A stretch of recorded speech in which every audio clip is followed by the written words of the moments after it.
Does anyone else find that everyone you know upsets you? I'm upset! How do you navigate the world when friends and family can make you unhappy with the things that they say or do? I'm unhappy. For many highly sensitive people, this can feel like a continual battle. Well, this has been one of the issues most of my clients face. But over the last 10 years as a hypnotherapist, I've helped hundreds of them overcome this challenge that hasn't just improved the relationship they have with themselves, but also improved the relationship they have with their partners, family, and friends. In this video, I'm going to share with you reasons why HSPs get so easily upset by everyone, and 6 things you can do to overcome it. So by the end of the video, you will begin to turn your sensitivity into a superpower. So let's get stuck straight in. Understanding the emotional landscape. But first, it's important to understand the emotional landscape of a highly sensitive person. As a HSP, your emotions are often intense. I am too intense? And feelings of hurt or criticism from others can quickly spiral into a negative self-image. It's challenging to discern whether you're being overly sensitive. Is it me? Or you're surrounded by the wrong people. This lack of clarity and uncertainty about where the problem lies is it you? Is it them? can lead to unnecessary relationship separations. Significant life changes, such as a divorce or starting anew, can provide a fresh perspective, but interactions with family and new partners might still lead to emotional turmoil. For example, I had a client who came to me for help after making major changes in her life, including a divorce and a new start. However, she still experienced feelings of hurt or criticism from her family and new partner, which led to a negative spiral in how she felt about herself. The trouble is, it's hard for her to know whether she's being oversensitive or just surrounded by the wrong people. You've always been too sensitive. In every scenario, she is the common denominator. Therefore, she needs to start looking inwards rather than continuing to point the finger outwards. No, you must journey inwards. Identifying the source of criticism. Sometimes, criticisms are directed at aspects of your personality, like quirks, which are integral to who you are. Come on now, Ace, please, man. These can be particularly painful because they strike at the core of your identity. Understanding that these criticisms may not be something that you can or should change about yourself is crucial. The challenge lies in distinguishing between an innocent comment, perhaps an attempt at humour at your expense. Oh, you're silly. You're silly. Or a deliberate attempt to put you down. You're an idiot. The best way to tell the difference is to uncover the intent behind the words. If the intent is not to hurt you, then it may just be a simple misunderstanding.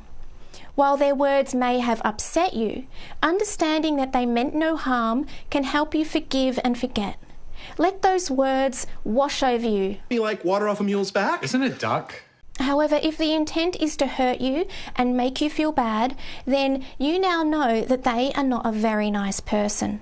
In this case, you need to question whether you want to continue having a relationship with someone who intentionally treats you poorly. Why am I still talking to you?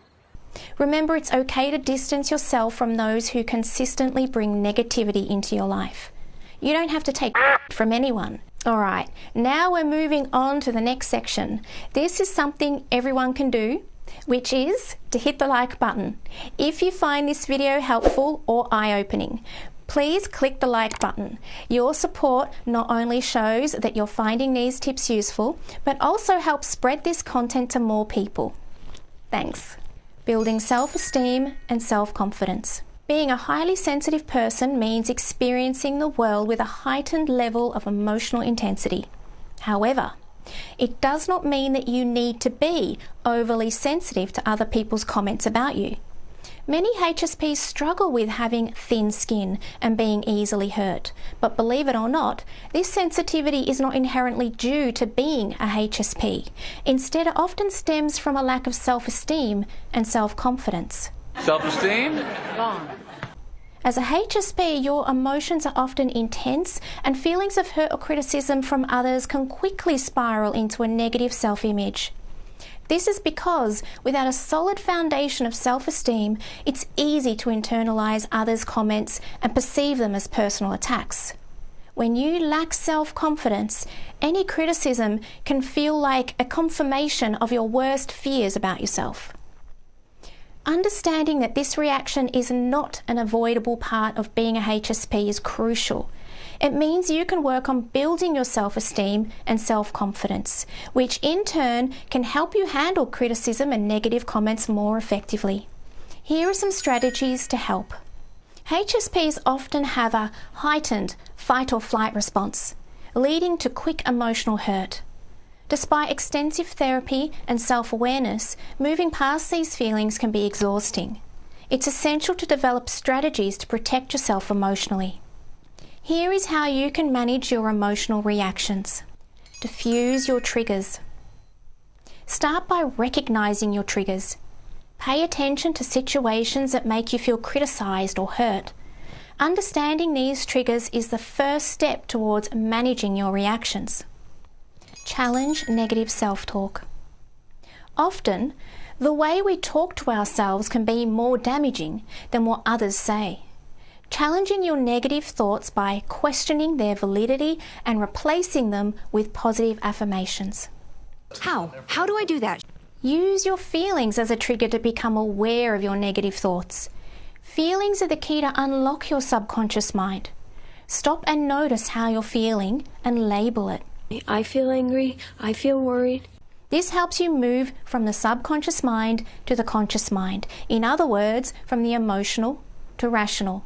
Once this information has been raised to your conscious mind, you have control. You now have a choice about what you're going to do. Either continue doing what you've always done and get the same results, or choose to take a different action. Comment below if you're planning to try this strategy. I use it all the time and find it to be a fast and effective method for managing my emotions. Let me know how it works for you.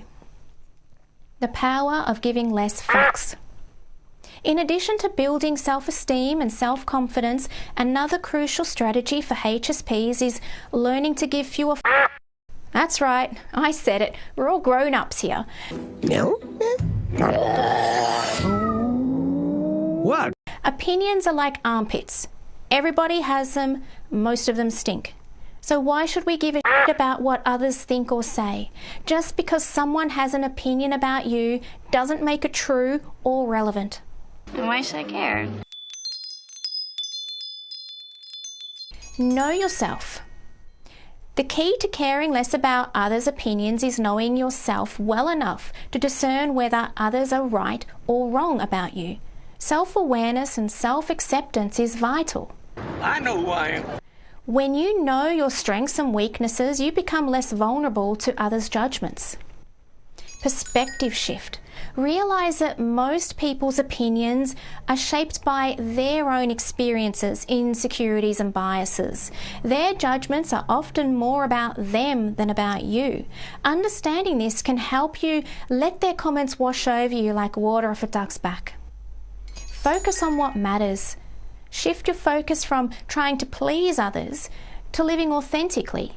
Prioritize your values and goals. When you concentrate on what truly matters to you, the irrelevant opinions of others lose their power.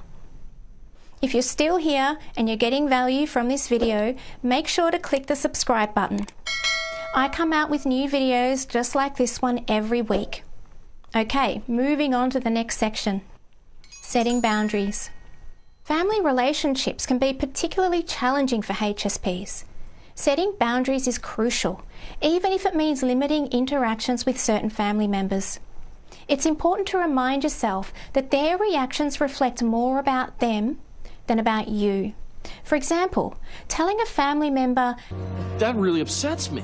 and walking away if they persist can help protect your emotional health. I have a whole video where I talk about setting boundaries, which I will link in the description below. Embracing emotional self-care. Understanding that some triggers come from past traumas can help manage current emotional responses. Hypnotherapy can assist in reprogramming the subconscious mind.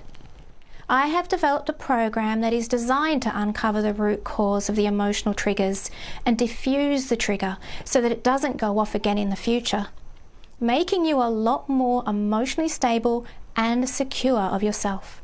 As part of the program, you also learn how to process your emotions effectively, and with regular practice of these methods can help lessen the intensity of emotional reactions.